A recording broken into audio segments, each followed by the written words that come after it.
Hello students, पिछले class में हम लोगों ने यूनिसेलुलर मल्टीसेलुलर ऑर्गेनिज्म और साथ ही साथ शेप एंड साइज़ की बात की थी कि कोशिकाओं की शेप कैसी होती है, साइज क्या होता है। तो हमने आपको बताया था कि जो शेप और साइज है ये निर्भर करती है कि वो शरीर में कहाँ पर स्थित है और उसका कार्य क्या है, उस पर कोशिकाओं की जो शेप है और साइज निर्भर करती है। तो ये हमने पिछले वीडियो में पढ़ाया है। अगर आपने वो वीडियो नहीं देखा है तो आप उस वीडियो को देख लें। आज हम लोग बात करेंगे सेल थ्योरी के बारे में, ठीक है। और सेल थ्योरी का एक और नाम है जो बहुत कम लोग इसको समझते हैं और जानते हैं। क्या नाम है? Cell doctrine. तो अब ये नहीं है कि सेल डॉक्ट्राइन अगर आपसे कोई पूछ दे सेल थ्योरी की जगह पर तो आप ये मत समझ लीजिए कोई लेडी डॉक्टर होगी जो सेल का इलाज करती होगी, ऐसा कुछ नहीं है। सेल डॉक्ट्राइन किसको बोलते हैं? सेल डॉक्ट्राइन हम लोग बोलते हैं सेल थ्योरी को ही, ठीक है। तो ये भी एक नया नाम आपको दिमाग में होना चाहिए। और बात करते हैं, आपने इसके बारे में सुना भी होगा कि सेल थ्योरी किसने प्रस्तुत किया था। तो हम लोग जानते हैं कि दो वैज्ञानिकों ने मिलकर ये सेल थ्योरी को प्रस्तुत किया था। एक थे आपको स्लीडन, एक वैज्ञानिक का नाम क्या था? स्लीडन, ठीक है। तो थोड़ा सा हम लोग मान लेते हैं थोड़ी देर के लिए कि जो मैं पिक्चर ड्रॉ कर रहा हूँ ये कौन है? स्लीडन है।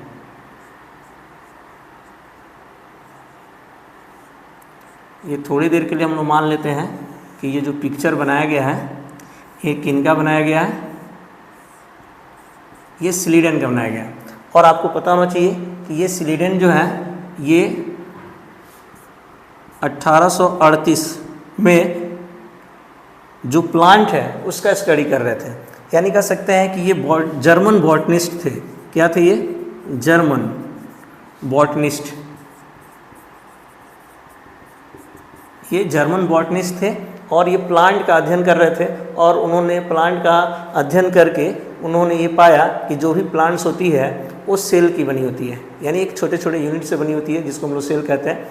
तो इन्होंने यही ऑब्जर्व किया कि जितने भी प्लांट्स हैं वो किसके बने होते हैं? सेल, और सेल से उत्पादित पदार्थ से बने होते हैं। सेम इसी समय में एक और वैज्ञानिक थे जिनका नाम था स्वान।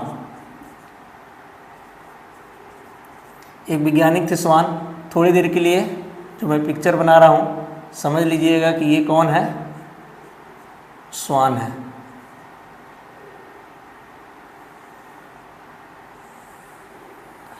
ये जो मैंने पिक्चर बनाया थोड़ी देर के लिए समझ लीजिए कि कौन से वैज्ञानिक है।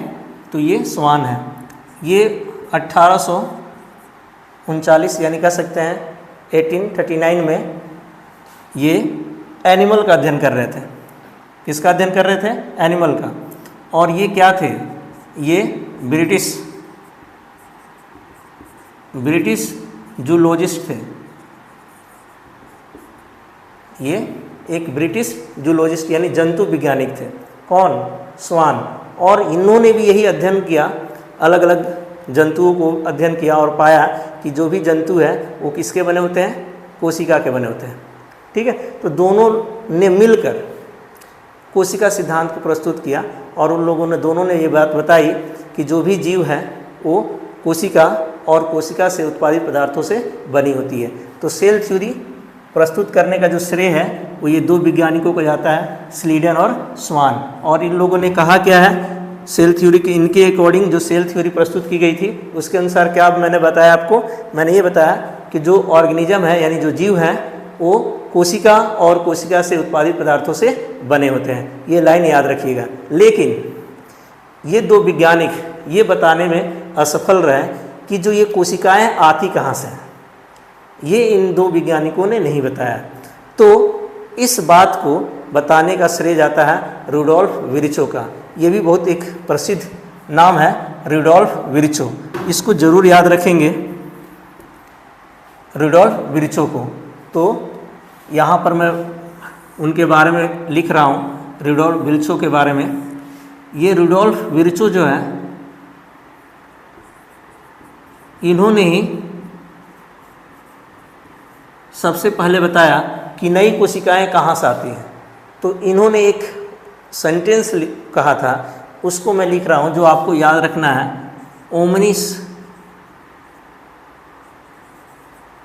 सेलुला ई सेलुला।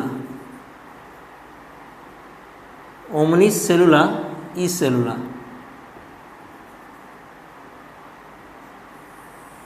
इस लाइन को आपको याद रखना है क्योंकि एग्जाम में, प्रतियोगी परीक्षाओं में ये आता है, पूछा जाता है कि ये किसने कहा, ओमनिस सेलुला ई सेलुला।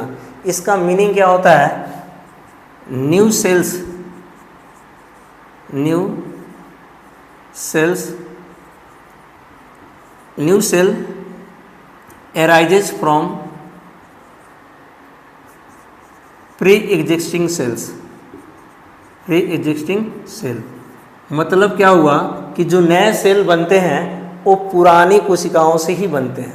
ठीक है, तो ये लाइन बताया किसने, रुडोल्फ विर्चो ने। तो रुडोल्फ विर्चो को नाम जरूर याद रखिएगा, एग्जाम में बहुत ही यहाँ से प्रश्न आते हैं। आपसे हमेशा पूछा जाएगा कि नई सेल्स जो है पूर्ववर्ती कोशिकाओं से उत्पन्न होती है, इस बात को किसने कहा, तो हम बताएंगे रुडोल्फ विर्चो ने। लेकिन उनका जो कथन था वो इस लैंग्वेज में था, ओमनिस सेलुला ई सेलुला। तो इस लाइन को हमको याद रखना है क्योंकि कई बार ये एग्जामों में आया हुआ है। और इस लाइन का मीनिंग जो हम निकालते हैं, क्या निकालते हैं, new cells arises from pre existing cell.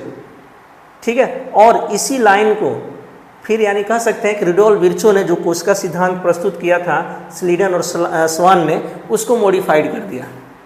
ठीक है, उसमें थोड़ा चेंज लाया और उन्होंने कहा, रुडोल्फ विर्चो ने जब उसमें एक लाइन जोड़ दी, उन्होंने कहा कि जो नई सेल्स है वो पूर्ववर्ती कोशिकाओं से आती है। तो अब हम लोग कह सकते हैं कि कोशिका सिद्धांत में जो बात आई वो ये आई कि पहला बात ये आया कि सभी जीव कोशिका और कोशिका से उत्पादित पदार्थ से बने होते हैं, और दूसरा लाइन जोड़ दिया रुडोल्फ विर्चो ने, क्या जोड़ दिया कि न्यू सेल्स जो है यानी नई कोशिकाएं जो है वो पूर्ववर्ती कोशिकाओं से उत्पन्न होती हैं। ठीक है, तो इस तरह से आपको इतना बेसिक ज्ञान होना चाहिए सेल थ्योरी के बारे में। तो एक बार मैं फिर से एक बार रिवीजन करा दे रहा हूँ आपका कि सेल थ्योरी का दूसरा नाम क्या है, सेल डॉक्ट्राइन। सेल डॉक्ट्राइन तो आपको मैंने समझा दिया कि सेल डॉक्ट्राइन को आपको दिमाग में रखना है क्योंकि ये हर बार आपको ये एक यूनिक नाम है जो आपको जल्दी सुनने को नहीं मिलता है। साथ ही साथ सेल थ्योरी को प्रस्तुत करने वाले वैज्ञानिकों का नाम क्या है, स्लीडन और स्वान। तो कब प्रस्तुत किया गया तो आप समझ ही सकते हैं, 1838-39 इसमें आपको सेल थ्योरी को प्रस्तुत किया गया था। और स्लीडन जो थे ये क्या थे, एक जर्मन बॉटनिस्ट थे जो प्लांट का अध्ययन किए। और प्लांट में यही अध्ययन करने के बाद उन्होंने पाया कि सभी प्लांट कोशिकाओं और कोशिकाओं से उत्पादित पदार्थ से बने होते हैं। साथ ही साथ एक स्वान थे, वो कैसे वैज्ञानिक थे, वो ब्रिटिश जूलॉजिस्ट थे, यानी वो एक जंतु वैज्ञानिक थे। उन्होंने जंतुओं का अध्ययन किया और सेम चीज़ पाया कि जंतु भी कोशिकाओं और कोशिकाओं के उत्पादित पदार्थों से बने होते हैं। फिर इन दोनों ने सम्मिलित रूप से मिलकर कोशिका सिद्धांत प्रस्तुत की और उन लोगों ने कहा कि जीव जो है वो कोशिका और कोशिका से उत्पादित पदार्थों से बने होते हैं।